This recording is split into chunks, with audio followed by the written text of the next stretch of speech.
जनता का मलाल लीग से हटकर सीधा सवाल। आज बात करते हैं सामाजिक चिंतक वरिष्ठ पत्रकार अजय मल्होत्रा से कि जिन मुद्दों को लेकर राजनीति गर्माती थी, इस बार वो मुद्दे गौण क्यों रहे।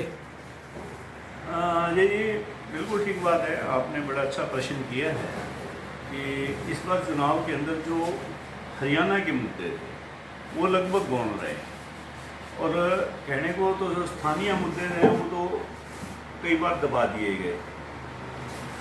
राष्ट्रीय पार्टियां दोनों ये कहती थी कि राष्ट्रीय स्तर पर का चुनाव है, लेकिन जब वो पार्टियां हरियाणा में भी चुनाव लड़ती हैं तो आप इन दोनों चुनावों को अलग नहीं कर सकते, मुद्दों को अलग नहीं कर सकते। अब हरियाणा के अंदर पानी सबसे बड़ा मुद्दा रहा है, क्योंकि ख़ास तौर पर दक्षिण हरियाणा और ऊपर का जो हरियाणा है, पश्चिम हरियाणा है, उत्तर हरियाणा, वहाँ पर पानी की बड़ी समस्या रहती है। SYL को लेके कई बार आंदोलन हुए, कई किसानों ने शहादतें भी दी, यहाँ तक कि 2010 तक हरियाणा विधानसभा के चुनाव तो सीधे सीधे प्रभावित होते थे मुद्दों पर। जो भी सरकार बनाता था वो ये कह के आता था कि मैं SYL का पानी लाऊंगा। लेकिन अब की बार राहुल गांधी आए दादरी के अंदर, उन्होंने किसानों के मुद्दों पे कई बातें की। नरेंद्र मोदी जी आए महेंद्रगढ़ में, उन्होंने और कई बातें की। और जबकि भिवानी और महेंद्रगढ़ हरियाणा के वो दोनों ज़िले हैं जहां पानी की बड़ी भारी किल्लत है। अगर SYL का पानी आता है तो इन दोनों ज़िलों को सबसे ज़्यादा फायदा देता है। दक्षिण हरियाणा की लाइफ लाइन है पानी।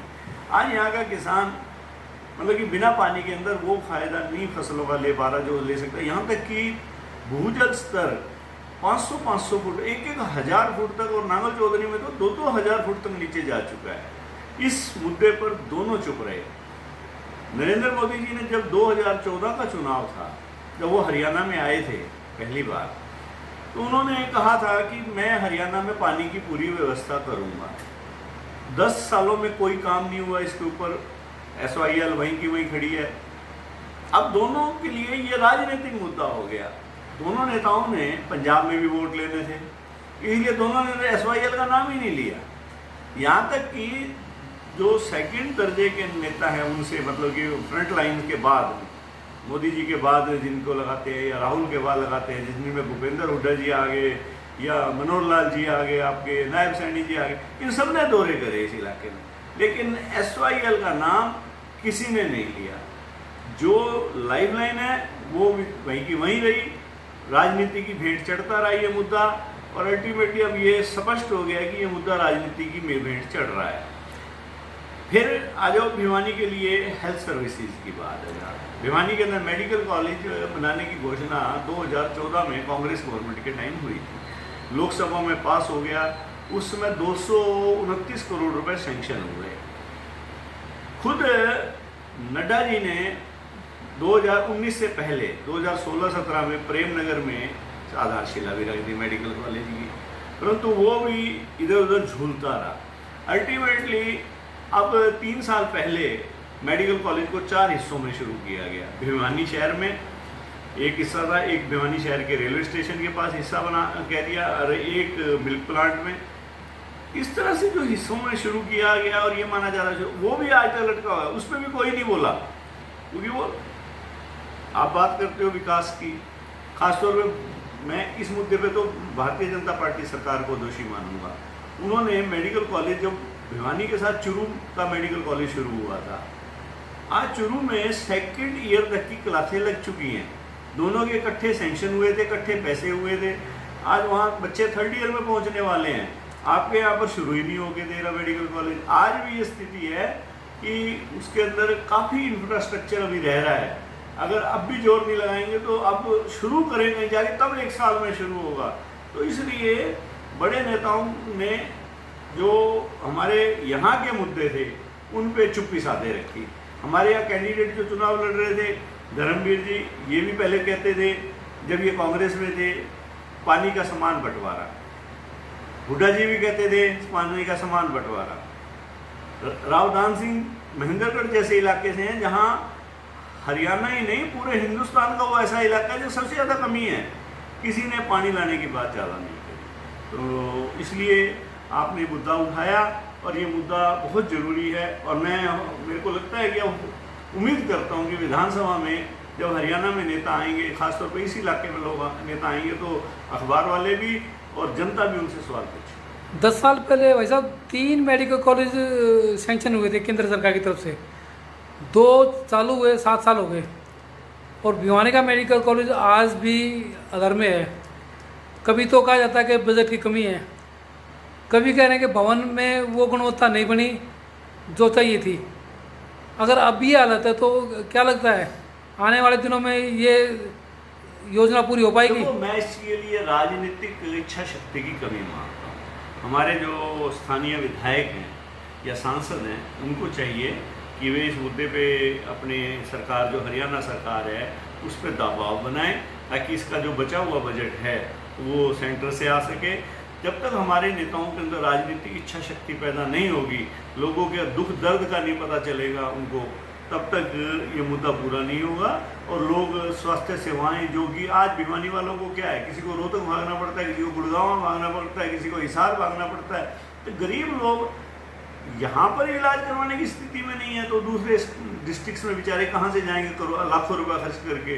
तो मेरी सबसे अनुरोध है कि जल्दी से जल्दी यहाँ पर मेडिकल कॉलेज को शुरू करवाएं और इसके लिए जो भी बजट की ज़रूरत है बजट मुहैया करवाया जाए। नहरी पानी की बात अभी चल रही थी, दक्षिणी हरियाणा की लाइफलाइन थी SYL।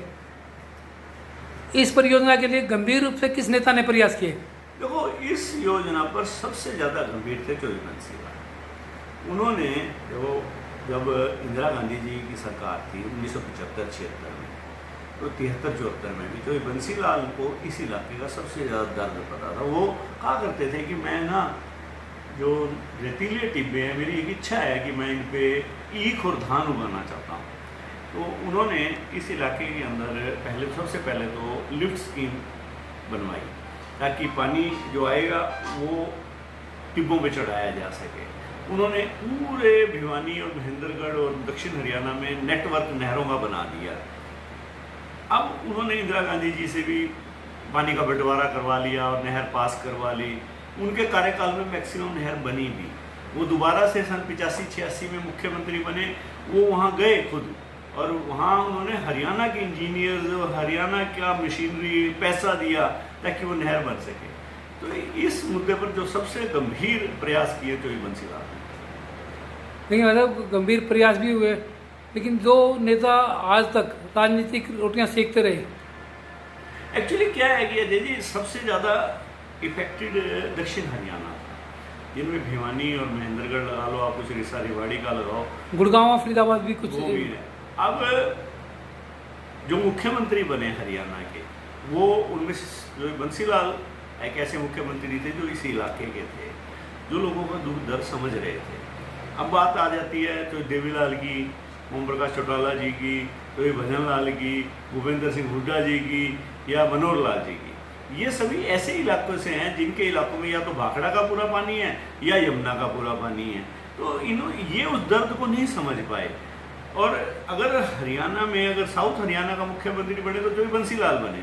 उन्होंने प्रयास भी किए गंभीर, परंतु राजनीतिक कारण लगाओ या कुछ और कारण लगाओ, वो प्रयास अभी तक पूरे नहीं हुए। अब कोई इस चीज़ को गंभीरता से भी नहीं ले रहा। मतलब क्या लगता है आने वाले दिनों में जो गंभीर पेयजल संकट आज भी है, गर्मी बहुत ज़्यादा है, इसका कोई समाधान संभव है? देखो, जब तक आप इलाके के अंदर 2-3 चीज़ों की जरूरत है।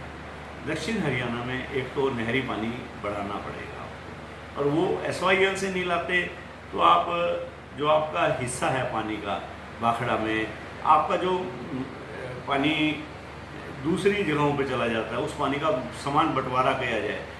मनोहर लाल जी ने कुछ काम किया इसके ऊपर, नहरों की रीमॉडलिंग करी है, उसके लिए काम को पूरा किया जाए फटाफट, ताकि पानी ज़्यादा से ज़्यादा मिले। दूसरा, यहाँ पर बहुत बड़े स्तर पर पेड़ लगाने की ज़रूरत है ताकि भूजल स्तर कुछ ऊंचा आ सके, और नहरी पानी आएगा वो ज़मीन में जाएगा ताकि पानी का बैलेंस बने, रिचार्ज हो जाएगी। हाँ। तीसरा, एक मुहिम छेड़नी पड़ेगी आपको भूजल को बचाने के लिए, बरसाती पानी को आपको ज़मीन में ले जाना पड़ेगा। जगह जगह आपको हार्वेस्टिंग के लिए ट्यूबवेल लगाने चाहिए ताकि पानी ज़मीन में ज़्यादा से ज़्यादा जा सके। जैसे आज हुड्डा के अंदर नए मकान बनते हैं तो कहा जाता है कि आप पानी को रिचार्ज के लिए नीचे लेके जाओ तो भूमि में, तो ऐसा व्यवस्था पूरे दक्षिण हरियाणा में करनी पड़ेगी कि यानी तो आने वाले समय में आज आपका नांगल चौधरी का इलाका ऐसा हो गया कि बंजर होता जा रहा है, ज़मीन आप फसल नहीं उगा सकते वहाँ पर। यही स्थिति रही तो नारनौल और फिर लोहारू और फिर हमारा सारा इलाका बंजर हो जाएगा।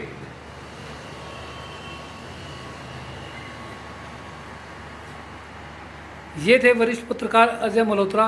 गंभीरता से हर सवाल का जवाब दिया और कहा कि राजनेताओं ने अपनी रोटियां सेकने के लिए SYL के मुद्दे को दरकिनार कर दिया और 10 साल बीतने के बाद भी स्वास्थ्य सुविधाओं का भी विस्तार नहीं हुआ। मसलन मेडिकल कॉलेज का निर्माण अब भी अधर में लटका है।